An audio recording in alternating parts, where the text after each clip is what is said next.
जन्म दिवस के रूप में हम लोग यहाँ इसको मनाने के लिए एकत्र हुए हैं।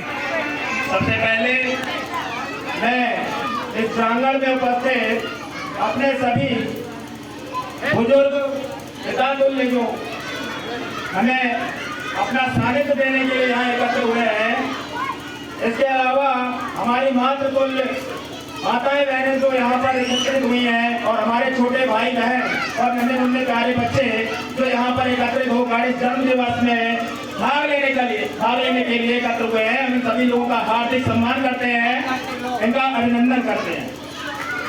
और इसी लाइन में मैं आप लोगों को कुछ संक्षिप्त में बताना चाहता हूँ इनका इतिहास। ये मध्य प्रदेश के सिवनी जिले में इन्होंने जन्म लिया था। आज ही की तारीख थी 16 अगस्त और सन था 1831। और जन्म लेने के बाद ही कुछ दिनों के बाद से ही वो कहते हैं कि लालने के भूत जो है पालने में पता लग जाते हैं। तो इन्होंने भी अपने कुछ ऐसे लक्षण दिखाए जिससे उनके अंदर एक ऐसी प्रतिभा दिखाई दी जिससे जो है उनके भविष्य का आकलन किया जा सकता था। रानी अवंतीबाई बचपन से ही बहुत ही तेज, बहुत ही तर्रार थी। उन्हें घुड़सवारी, तलवारबाजी करने का भी बड़ा ही शौक था। और उसके बाद इन्हीं सब चीजों को लेकर वो बड़ी हुई और उनका विवाह पड़ोस के ही रामगढ़ में एक राजा थे जिनका नाम था विक्रमादित्य सिंह। उनके पिताजी का नाम था लक्ष्मण सिंह।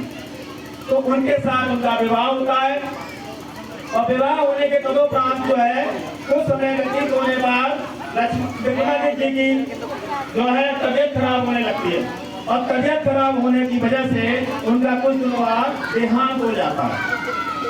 और देहांत होने के तदोपरांत इनका राज्य को संभालने के लिए कोई नहीं था, क्योंकि इनके दो पुत्र थे, अमर सिंह और शेर सिंह, जो कि नाबालिग थे। और इस नाबालिग की वजह से उस पर राजगद्दी पर बैठने वाला कोई नहीं था। ये बात ब्रिटिश को पता लगी और ब्रिटिश को पता लगने के बाद उन्होंने सोचा कि इनके राज्य पर किसी प्रकार से कब्जा किया जाना चाहिए, क्योंकि उस समय अंग्रेजों की हड़प नीति थी कि जिन राज्य का कोई भी उत्तराधिकारी ना हो या ऐसा कोई संरक्षक ना हो जो अपने राज्य को चला सके, ऐसे राज्यों पर कब्जा करने की नीति इनकी अंग्रेजों की थी। तो उनको रामगढ़ के बारे में जब पता लगता है तो वो अपना कोर्ट ऑफ वार्ड्स की नीति के तहत अपना एक व्यक्ति भेजते हैं, अब्दुल नाम का, जो व्यक्ति वहां जाता है। और ये बात रानी को बिल्कुल पसंद नहीं आई। उन्होंने उसको बेइज्जत करके वहां से भगा दिया और भगाने के बाद ही ये बात चर्चा में आई। और भगाने के तुरंत बाद ही रानी ने अपने राज्य संभाला और संभालने के बाद जो है जब ये बात चर्चा में आई तो उसके बाद उन्होंने और उस वक्त जो है कुछ बड़े बड़े जो क्रांतिकारी लोग थे उनके साथ मिलकर 1857 की क्रांति में भाग लेना चाहा।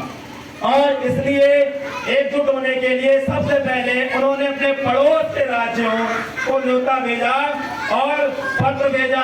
पत्र के साथ में कुछ चूड़ियां भी भेजी और उन्होंने ये कह दिया उनसे कि अगर आप मातृभूमि की रक्षा करना चाहते हैं तो डटकर साथ में आए और अपने मातृभूमि की रक्षा की शपथ पूरी करें, वरना ये चूड़ियां पहन लीजिए और अपने घर में बैठ जाइए। और अगर आप रक्षा करना चाहते हैं तो आप हमारे साथ जो है इस स्वतंत्रता संग्राम में भाग लीजिए। ये सब सुनने के बाद पड़ोस के जो राज्य के लोग थे उनके अंदर का पौरुष जाग गया। और जागने के बाद उन्होंने इतनी बड़ी बात जो रानी अवंतीबाई के द्वारा उस पत्र में लिखी गई, इससे उन्हें बड़ा ही असर हुआ उनके अंदर और वो इनके साथ एकजुट हो गए। इससे रानी अवंतीबाई के पास 4000 की सेना इकट्ठी हुई और जिन 4000 की सेनाओं से इन्होंने अंग्रेजों का डटकर मुकाबला किया। मुकाबला करने के बाद अंग्रेजों को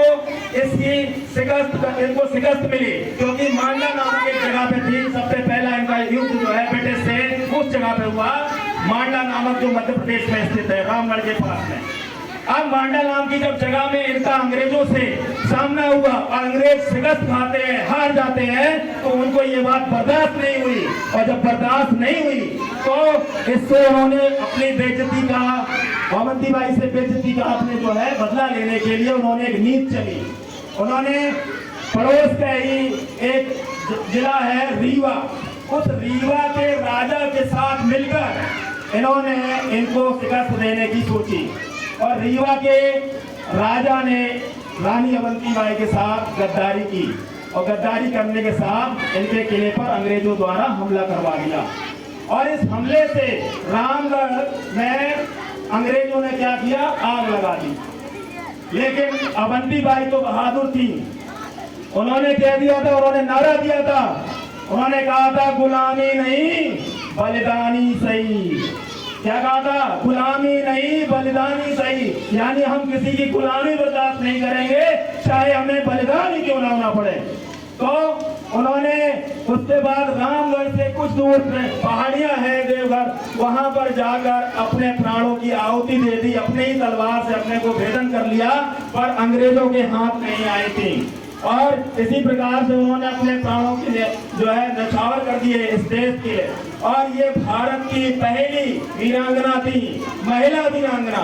शहीद तो बहुत हुए हैं, तात्या टोपे हुए थे, मंगल पांडे हुए, बहुत सारे, बहादुर शाह जफर, बहुत सारे लोग हुए 1857 की क्रांति में, पुरुष तो बहुत हुए, लेकिन उस समय की महिला शहीद पहली वीरांगना अवंती बाई लोधी थी, जिनका लोधी समाज से संबंध होता है।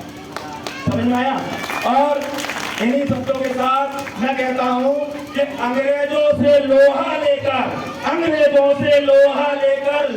लड़ी वो लड़ाई थी और निज धरती अभिमान शान सम्मान की, निज धरती अभिमान शान सम्मान की जोत जलाई थी और मातृभूमि की आन के लिए लड़ी वो अवंती बाई थी, लड़ी वो अवंती बाई थी। जय अवंती बाई, जय लोग।